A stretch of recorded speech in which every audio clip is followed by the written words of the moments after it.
rentable desde el punto de vista nutricional. Y además, si además de una solución de acuosa de agua y azúcar le ponemos aromas o le ponemos colores, también podemos jugar con el cambio de los colores en el aloe vera. Entonces ese era básicamente el estudio que hicimos con este juego de snacks de aloe vera, que estaban hechos, era un juego como un mosaico en el que son gominolas de aloe vera dulces y saladas, en las cuales también hemos introducido cambios de color, ¿vale? Entonces por el proceso de deshidratación osmótica teníamos ese juego. Y luego al final lo que hicieron, este juego, este mosaico de aloe vera, lo hicimos con Quique Varella del restaurante El Alto de Colón y con Vicente Patiño del restaurante Óleo el año pasado. Y entonces, bueno, al final aquí lo que hicieron ellos incluso fue coger esas gominolas y meterlas en nitrógeno líquido para que además también hubiese el juego del frío y la temperatura ambiente, ¿no? Entonces era bastante divertido. Pero al final estabas comiendo unas gominolas de aloe vera, ¿no? Que era lo interesante. Con el caso de la deshidratación osmótica también hicimos encurtidos y en este caso ellos lo que querían era jugar con el tema dulce salado, fruta, verdura, pero en este caso querían las frutas saladas como aperitivo inicial, frutas encurtidas y después los vegetales dulces como si fuese un prepostre, ¿vale? Entonces lo que hicimos fue, por ejemplo, en unas soluciones de vinagres aromatizados hacer las frutas, entonces quedaba el contraste como el agridulce, ¿no? Pues era un contraste agridulce con las frutas. Y luego también hicimos los vegetales dulces. En este caso tenemos este plato que fueron el que ellos diseñaron, se llamaba Frutti di Mare, porque eran frutas que estaban encurtidas, pero luego al final eso de ahí atrás que veis es una ostra, ¿no? Entonces al final te estás comiendo una ostra con unos encurtidos, que en este caso en lugar de ser cebolla encurtida, pepinillo encurtido, pues tenías una lámina de manzana encurtida y al final jugabas con ese contraste, ¿no? Y también granos de granada, que también estaban encurtidos y daban un juego bastante grato al paladar. Luego lo otro que hicimos con la deshidratación eran las verduras dulces, una solución de azúcar y al final los pimientos dulces es como una confitura de pimiento, ¿vale? Pero en lugar del pimiento estar cocido, etcétera, pues era una textura de pimiento crujiente, ¿no? Un poco dulce. Mini verduras también, las mini zanahorias, etcétera, y luego los hacíamos así para hacer esta menestra de verduras dulces, que era como un prepostre. Claro, al final también jugabas con unas verduras a las que el sabor dulce les combinara, ¿no? Por ejemplo, la zanahoria, etcétera. Otro de los efectos con los que hemos trabajado con los cocineros es el efecto inflado, y esto Jorge lo utiliza muchas veces en su cocina. Todos conocéis las típicas tortitas de arroz o el arroz inflado de los cereales, ¿no? Esto en cocina lo hacen muy bien. Si esto que os lo explique Jorge, que él lo explica seguro mucho mejor. ¿Cómo haces los arroces inflados para que todos lo hagan en casa? Como decía ella antes con las microondas, esto es muy sencillo. Bueno, en principio la idea es pasar el producto que, seguro científicamente ya lo explica mejor, los productos que en este caso pues el arroz que tiene almidón, lo que hacemos es lo pasamos de cocción, le sacamos este almidón, ¿no? Abrimos los granos del arroz. Pasarlo de cocción casi es como cuando mi abuela hace una paella, a lo mejor dice, ay, 25 minutos. No, cocinamos un arroz 40-45 minutos y después tienes varias opciones, ¿no? Una de ellas lo podríamos colar, coger los granitos de arroz en casa, sobre todo si tenéis sobrinos y eso, ya primos que tengan ganas de decir, yo quiero ayudar a ser cocinero, ven para acá, papel y los vamos separando uno a uno y los dejamos secar. Separarlos uno a uno es lo más divertido, porque si los tienes juntos el almidón va a hacer que se te peguen y después lo vas a inflar en conjunto, ¿no? Los separas uno a uno y después una vez se te ha secado, que lo puedes secar, bueno, en un horno un rato, dejándolo encima de algún sitio que esté a una temperatura, bueno, cálido y todo, para que se nos seque estos granados, se queda seco, que no te lo puedes comer, y entonces ahí es cuando me lo divertido, lo fríes y ya todo se infla. Si no quieres separarlos uno a uno, sería mucho más divertido a lo mejor triturarlo todo y te los tiras todo como una plaquita fina, y después lo rompes en trozos y lo fríes, que sería algo así como el pan de gambas de los chinos. Si después le queréis dar el aroma que queráis, le ponéis un poquito de curry, le ponéis pimienta y ya podéis empezar a innovar, tal, cojo unas cabezas de gamba, las trituro, hago polvo y es el pan de los chinos, o ya ahí ya según uno quiera, ¿no? Esto es el básico con el efecto inflado del arroz. A partir de ahí ya uno puede empezar a trabajar y ya puede empezar a hacer todo lo mega innovador que quieres, como por ejemplo coger unas chiribías, que es algo que hacemos nosotros, y lo que nadie usa de la chiribía, que es la piel, la pelamos y la tiramos, pues en vez de tirarla vamos a pasarle el almidón la fécula, la fibra, vamos a pasarla de cocción. En este caso es mucho más sencillo, en agua hirviendo un par de minutitos y ya está, después los tiramos. Es más sencillo de separar que los granitos de arroz porque la piel es más larga. Los separamos y lo dejamos que se nos seque. Y después lo freímos. Nosotros en el restaurante lo freímos y cuando lo sacamos de ahí lo que hacemos es ponerle un poquito de azúcar. Y el sabor que tiene pues sería, pues, yo siempre digo de broma, es como los churros de la feria. Pero el aspecto que tiene es como un corcho, como una corteza de un árbol o algo así. Entonces, si algún día tenéis una cena muy creativa en casa, pues oye, es muy sencillo. Esto sí es sencillo de verdad. Es cocción de 2 minutos. Tal. O pues, por ejemplo, yo también he traído hoy otros con este sistema y además cocinados dentro de la Gastrovac, boniato. Un producto, bueno, muy típico. En nuestro caso, lo que hemos hecho es cocinarlo dentro de la Gastrovac con un caldo negro. También lo hemos pasado de cocción, pero con la Gastrovac lo que hemos conseguido es poder pasarlo de cocción. A la cámara, allí. Bueno, tampoco es que es en una parte blanca, se ve mejor. Lo hemos pasado de cocción, pero como con la Gastrovac, al hervirlo, al pasarlo de cocción no tiene movimiento, las piezas que nosotros hemos cortado no se han roto, ¿no? Porque evidentemente cuando tú cueces algo que se está moviendo dentro del agua, pues se va a pasar, ¿no? En nuestro caso no se han movido en ningún momento de dentro del caldo, ¿no? Entonces hemos conseguido que la pieza se quede de la forma que nosotros queríamos y además se ha quedado completamente negra en este caso. Bueno, esa cosa que hay ahí extraña es un cacho de boniato cocinado dentro de un caldo negro, ¿vale?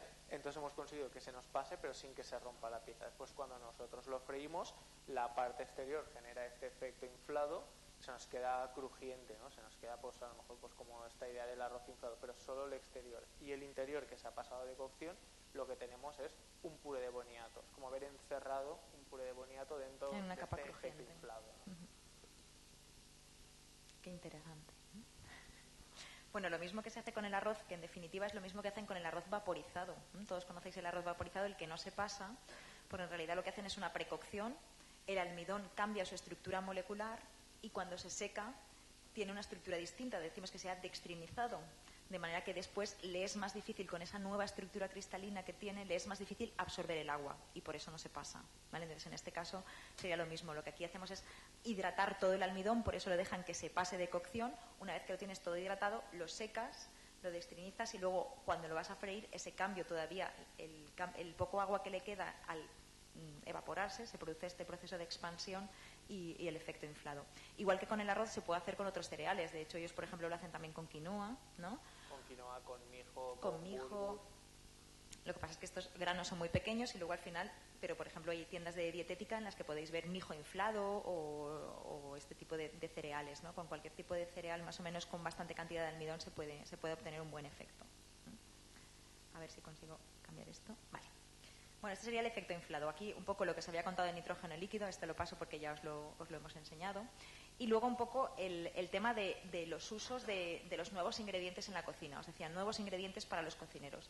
La gelatina es uno de los usos más tradicionales que se ha tenido en cocina, sobre todo en el caso de la pastelería, y sobre todo servía porque te permitía tener texturas de tipo flan, ¿no? Entonces podías hacer cualquier tipo de producto. Lo que pasó con la gelatina es que de repente a alguien se le ocurrió o quiso hacer una gelatina de piña, ¿no? Y la gelatina de piña no gelificaba. No gelificaba porque la gelatina que se utiliza tradicionalmente es de origen animal y la piña, el kiwi, el higo, la papaya tienen una serie de enzimas que son proteolíticos, ¿no? Entonces rompen proteínas y si estoy con una proteína de origen animal y una enzima que rompe proteínas de origen animal, pues entonces no hay forma de que gelifique. Entonces por eso los cocineros tuvieron que recurrir a otro tipo de agentes gelificantes de origen vegetal que no se viesen afectados por este tipo de enzimas, ¿no? Entonces para hacer una gelatina de piña hoy en día pues utilizan carragenato, que viene de las algas, de un tipo de algas, es proteína de origen vegetal, o sea, es un hidrocoloide de origen vegetal, ya no es una proteína y por lo tanto no se ve afectada por los enzimas de la piña o de los higos, etcétera, ¿no? Entonces eso es una forma de innovar utilizando diferentes tipos de hidrocoloides, o bien proteínas con la gelatina o bien hidrocoloides tipo carragenatos o el mismo agar-agar, que Jorge hoy nos ha traído una cosa, o sea, un producto hecho con agar. En el caso del agar es lo mismo, es un agente un hidrocoloide que proviene de unas algas. En la extracción de estas algas pues tenemos el producto, y lo mismo, se utiliza para gelificar. Se utiliza para gelificar y hacer gelatinas o los velos que habíamos visto antes. El problema que tienen es que el agar, cuando tiene un determinado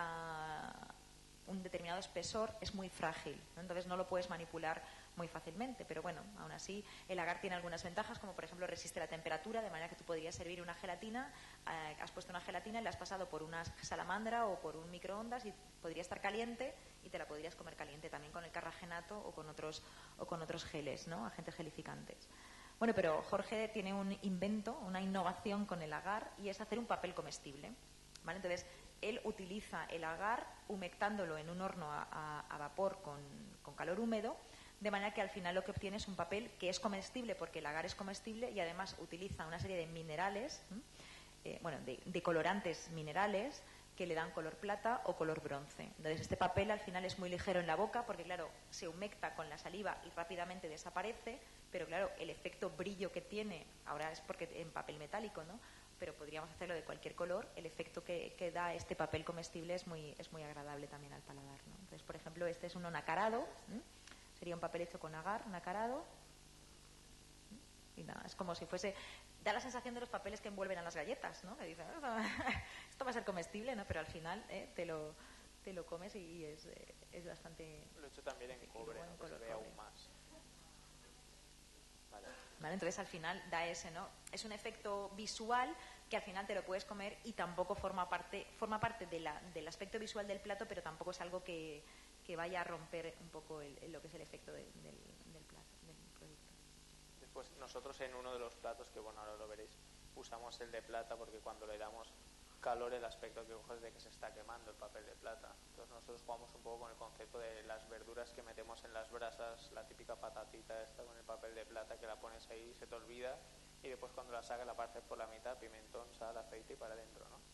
Entonces es un poco el concepto que nosotros queríamos jugar con este papel de plata. Pero claro, había dos opciones. Una era papel de plata, que lo podemos comprar, hay papel de plata comestible, lo habéis visto en la tele alguna vez, pero sale caro, como para envolver, ¿no? La plata, la verdad es que la plata de verdad es cara.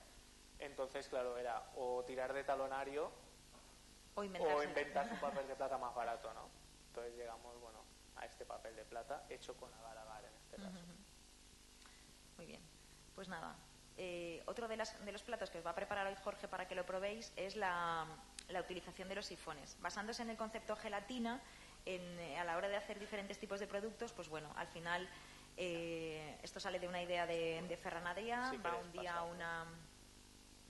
a una ponencia en el sur de Francia, y entonces ve que había una empresa austríaca que tenía los típicos montadores de nata, es decir, en vez de comprar la nata en spray en un supermercado, pues la vendían el bote, el cacharro, tú te metías la nata, metías una cápsula de óxido nitroso y luego cuando sacabas de ahí pues tenías la nata montada, ¿no? Y entonces él dijo, esto es una buena idea para hacer mousses de otros sabores, ¿no? Pero claro, al final tenías que meterle nata, y el meter nata suponía aumentar las calorías del producto, ¿no? Tienes una mousse de fresa, que al final es una mousse de fresa, pero tiene sabor a nata porque es un producto lácteo y además te está aportando un montón de grasa, porque para que la nata monte necesita por lo menos un 35% de materia grasa. Y entonces digo, bueno, vamos a suavizar este producto, vamos a hacer algo que sea un poco menos grasiento, un poco menos calórico.